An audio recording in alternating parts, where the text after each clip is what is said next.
Thanks for stopping by. I did not know that classic TV edition. Please like and subscribe. I'll think about it. That's all I ask. Do you love classic TV and cartoons? Check out the other videos on my channel where we cover everything from The Andy Griffith Show to Batman to Quisp and Quake and many more. In the late 1960s, we had a local kids show that would run segments of Marvel superhero cartoons every morning. They had Captain America, Thor, Hulk, Iron Man, Spider-Man, and Submariner. It was interesting to discover that these Marvel cartoon series were actually made from the very comic books themselves. The pages of the comics were Xeroxed, and then only their mouths and arms and legs would be animated. A pretty thrifty way to produce a cartoon. I got to know this series pretty well, not only because I watched it every morning before school, but one Christmas I got the Kenner's Easy Show movie projector, which came with these Marvel cartoons.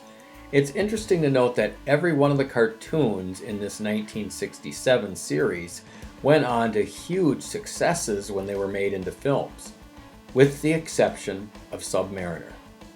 I doubt that many kids these days would even know who he is. Submariner is an unusual character because he has sometimes been both a good guy and a bad guy. After doing a little searching, it appears the main reason why he never makes it to the big screen is there's been a lot of complicated legal issues with Disney and Universal Studios when it comes to who owns the character. There's been rumors that he'll finally appear in a Black Panther film as a villain. This doesn't surprise me because I seem to remember he didn't play well with others and it was his way or the highway. Evidently, there's a long history of war between the two cultures and the film would cover that. So here's a little background on Submariner, who is also called Prince Namor. He is actually one of Marvel's oldest superheroes. He was created in 1939 and appeared in something called Timely Comics, which would eventually become Marvel Comics. He was a rival to the Superman comic books, and yes, he was created before Aquaman, so he's got that going for him. Submariner has super strength. The Prince of the Blood can never surrender. Was I not born Namor, the avenging sun? And hurled by the most powerful arm beneath the sea, the glistening object becomes as destructive as a guided missile. Can breathe underwater, and he can also fly. He's the son of a princess from Atlantis and a human sea captain.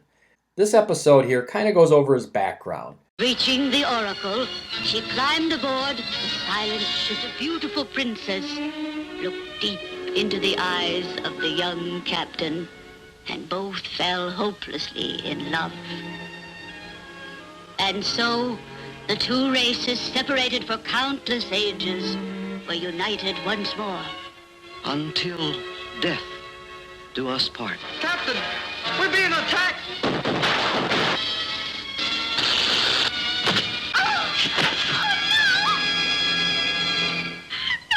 And so the heartbroken princess returned to Atlantis to bear a son, then die of a broken heart. 13 episodes were made and all of them are on YouTube, so you can watch them all. As I said, I watch the Marvel cartoons every morning. Many years later, as an adult, I'm catching a clip of the film Animal House, and Dean Wormer of the college is lecturing Belushi and the others about their bad behavior. Mr. Blutowski. 0.0.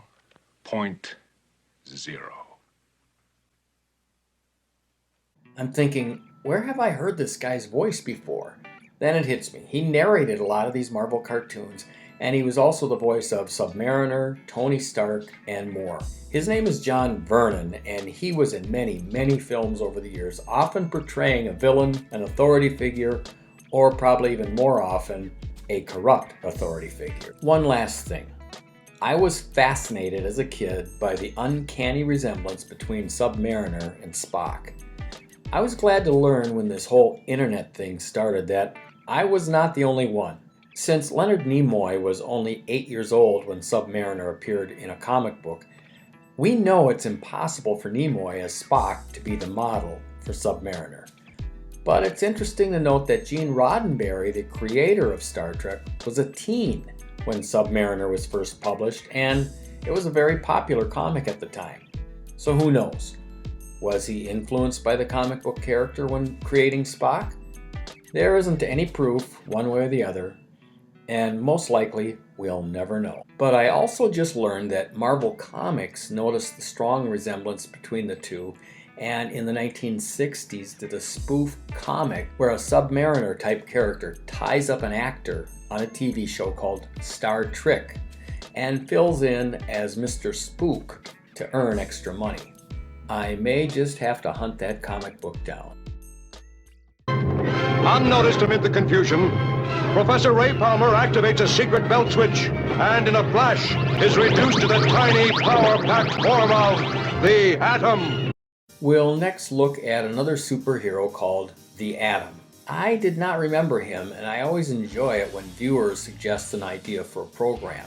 He was part of the Superman Aquaman Hour of Adventure that ran from 1967 to 1968.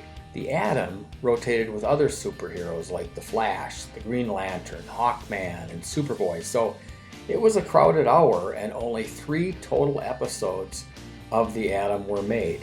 The series marked the first time most of these comic heroes had been animated. As were so many of those DC comic superhero cartoons of the 1960s, Ted Knight was the narrator. You remember him, Ted Baxter, on The Mary Tyler Moore Show. The voice of the Atom was Pat Harrington, best known for playing Schneider on the TV show One Day at a Time. In a lot of ways, the Atom is very similar to Marvel's better-known Ant-Man. But who came first? While Ant-Man is currently much more popular, they both lose to a shrinking superhero who came before both of them, called, I kid you not, Doll Man. I was even more shocked to learn he had quite the lengthy run in the comic books. But let's get back to the Atom. He's had 5 different identities over the years, but the identity of the 1967 cartoon version was a guy named Ray Palmer, who had the power to shrink to microscopic sizes or anywhere in between. Unlike Ant-Man, it doesn't appear that he can make himself larger than his normal size. With only 3 episodes made, it's hard to get to know this character real well, but he seemed like he was a bit of a wise guy like Spider-Man. I have him trapped. Peekaboo! Got a message for you too, buddy boy. Some of the events in this show were pretty weak, and even as a kid, I wouldn't have found some of what I saw to be believable. The worst was this scene where he grabs a regular office stapler and he goes around stapling the villains to the floor, then wraps the main villain up in office tape. This tape should hold you for a while. Those men from planet Zergo, they forced me to work for them. You must believe me. These bad guys must have been the weakest villains on the planet to not be able to escape from those things. Even though I wasn't familiar with the Atom, I see that he's popped up in many different shows through the years. I thought we were fighting Sinestro! We are. The ring's yellow energy is playing on your...